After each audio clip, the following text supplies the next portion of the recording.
Hey guys, Derek with GameXplain here, and I have finally gotten to Hyrule Historia. I pre-ordered it a while back, and it came out on Tuesday, and Amazon, God bless them, got it to me today. So here it is. I haven't had a chance to fully read it, but I have leafed through the entire thing, and it is glorious. You guys have got to get this if you're any kind of Zelda fan. But for those who might not have the money or the means at the moment, I plan to do a fully guided tour of this. I won't be revealing everything, but you'll be definitely seeing every page. So let's get started. First off, we got the cover. This is a hardbound cover, which honestly wasn't expecting. I think it was, they might have mentioned it, but I honestly thought that was for the special edition, which I'm not honestly sure what that adds to it. But you can see it's a very nice cover, very classy.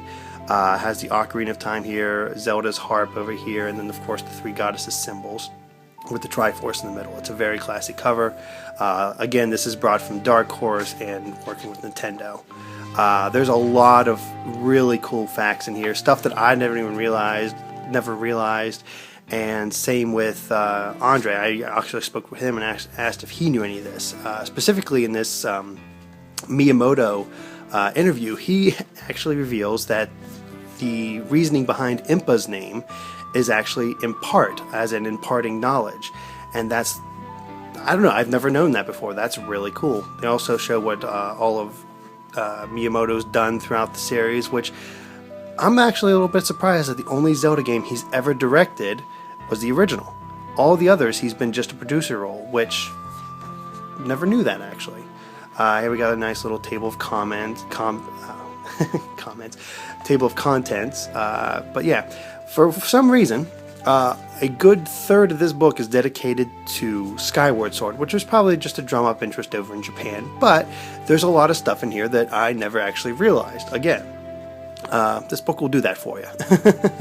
One of the bigger things, right even here in this first page, is Link's bird in Skyward Sword. Apparently, his design is taken directly from the Hylian shield, which you can see there. And if you look at it up here, it matches perfectly. And I never realized that before, and that's such a cool little detail. And it's there. The game itself, I found from this little section, has so many of these details. Here's some early Zelda designs. A bird. All kinds of cool little things like that. Another nice little detail they added in. Her harp in the Skyward Sword actually matches exactly to Sheik's harp in Ocarina of Time. Is it the same one? Well, they don't know. They're not telling, at least. Even made Fi a bit interesting in this. And the fact that her design is actually taken directly from the Master Sword. They tried to add every little detail about her, and you can read this if you ever get it. But basically, every little detail to her design is supposed to match the Master Sword itself, which is kind of cool, honestly. But they had a lot of different ideas before they actually got to her. As you can see there, even had like some kind of crazy Iron Man costume and a ninja costume. So they got pretty wild with Fi before they finally settled on them. Settled on design. And of course they got stuff on Girahim, Impa, and Demise. Another little cool thing about Impa for this one is the fact that her older form, the braids are actually meant to distinguish how much time has passed in her age. And the reason she has the huge hood is it actually acts as a sundial, so she's able to keep time as she's sitting there, which is kind of a cool little design choice, I think. Anyway, the rest of this section is your basic stuff on how the town evolved. We got some cool little designs of how they originally planned it. Honestly, looking at some of these, I'm wondering, like, I wish we had some of those. Because, going back, I love that design. That is cool. But anyway, another neat little fact that they revealed here is that every citizen in Skyloft is meant to take after a bird, which is kind of a neat little detail since they were trying to go for that little design. But yeah, just the various characters from Skyward Sword, and it goes very in depth. We got even people that weren't used in the game, like they actually planned a milk bar they actually planned a milk bar, and they scrapped it because, well, they didn't want any land animals on the sky. So that's why they went with pumpkins. Here he is, milk bar. Then we got all kinds of the monster designs, the stuff in the sealed grounds, just all kinds of neat little facts. Actually, kind of improves my viewing on Skyward Sword, because I really enjoyed it. I did really love Skyward Sword, but some of the design choices I felt were a little iffy. But you can sort of this really shows that they put a lot of thought into how everything is designed, and yeah, I'm just really impressed with it. Oh, another cool little fact here. They're talking in front of the Lanayru Desert, where they're talking about the time shift stones, which can send you back in time, or send the area back in time for a short while it's activated. They note that the Ocarina of Time appears to be the same color as the time shift stones. What if it's made of the same material? Maybe that's why it can control time. That's just awesome. The amount of detail that they put into that. The fact that they have that many ideas put into this. But yeah, just monster designs, how they've evolved over the years. The Bokoblins, the Moblins, the Stalfos, the Otteroks. All those guys that you all know and love. And then we get to the big part, the chronology. Which honestly, when I heard about this book, I thought all we were going to get is this. The little timeline that everybody's sort of seen by now, thanks to some leaking and people translating and all of that, which, is a nice brief overview. But what we actually get in this book is a complete history. This thing is extremely detailed when it comes to that. They summarize each game, they add in little facts, little nods to the thing, to the whole timeline. It is glorious. It goes from, let's see here, we start on page 70 is when it first starts, and it goes all the way to page 135, showing the complete history of Hyrule and the Legend of Zelda series, and that is extremely in-depth. Every canon game has been covered, not like Link's Crossroad Training or anything like that. They tell how they all fit in, and I haven't done a complete read-through. I've just done a couple little, read a couple little things that caught my eye, but it is incredible how much detail they have in here. They even help you transcribe the languages for each game, like how they changed a little bit. Although some people have already figured that stuff out. But there's nice little details. They tell you where the nods are, and I don't want to give too much away because this is well worth reading. It's not worth me spoiling everything for you. This is something that is absolutely worth buying for any Zelda fan. I will repeat that again. It's not a bad price. It is available on Amazon. Just look up Hyrule Historia. You'll get it right away. Don't worry about that, guys. It honestly makes me want to go through and just go through game to game to game according to this timeline, how they have it set up here.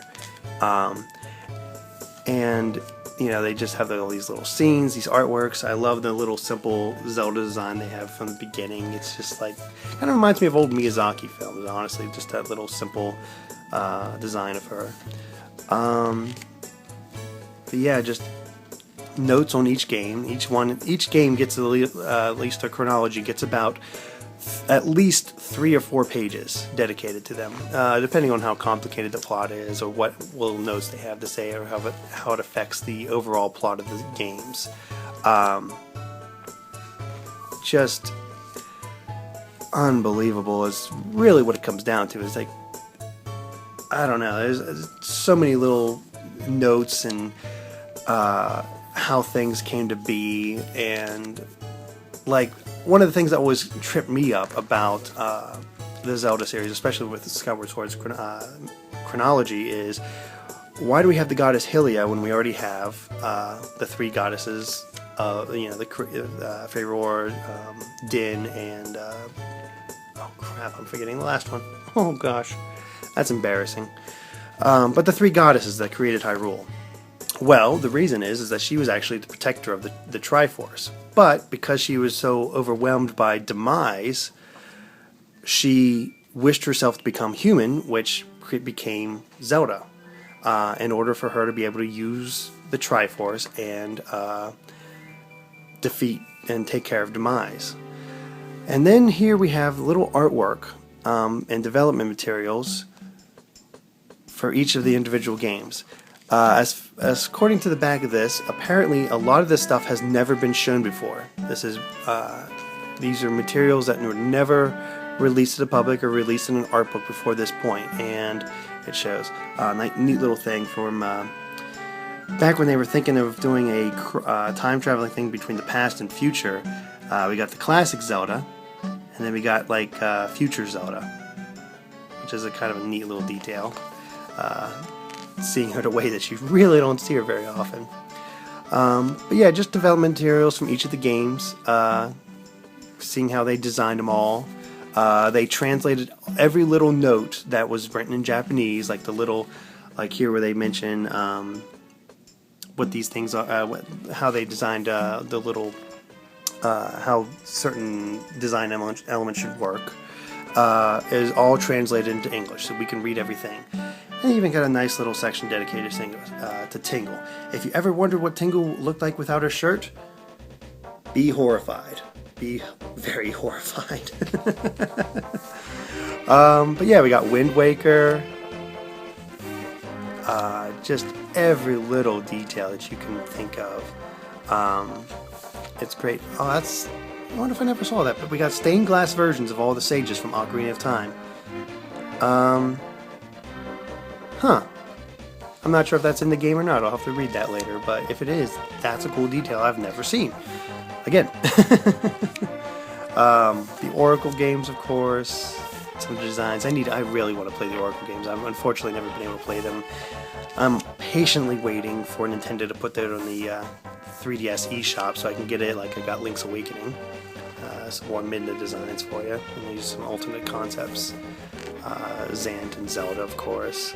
Just filled to the brim. I got minor characters, major characters. Just seeing how they all evolved. It's really cool. Here's a disturbing thought. The old Goron. That's just creepy. But yeah, this book is just. I mean, I was excited for it. I'll be honest. I was really excited for it. I couldn't wait to read it, and just looking through it, just as a little glance, even that I'm giving you guys, makes me so excited to finally read this thing entirely and experience all the little secrets and details they have to offer.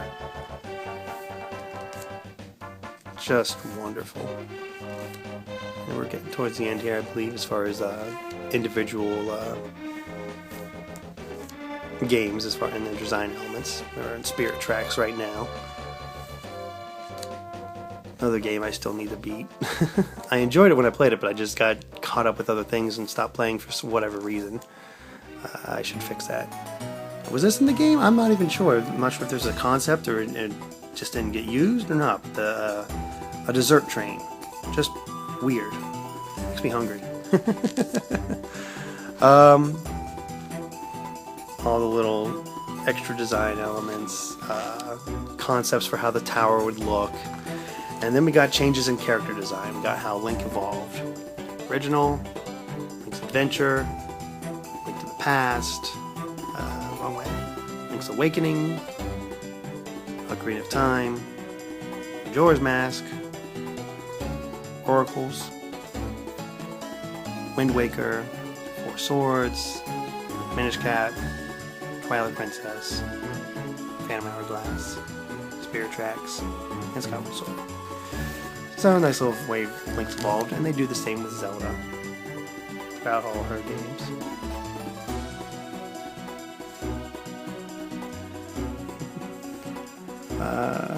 So yeah, I believe that A Link to the Past and Four Swords is the only version where she has red hair.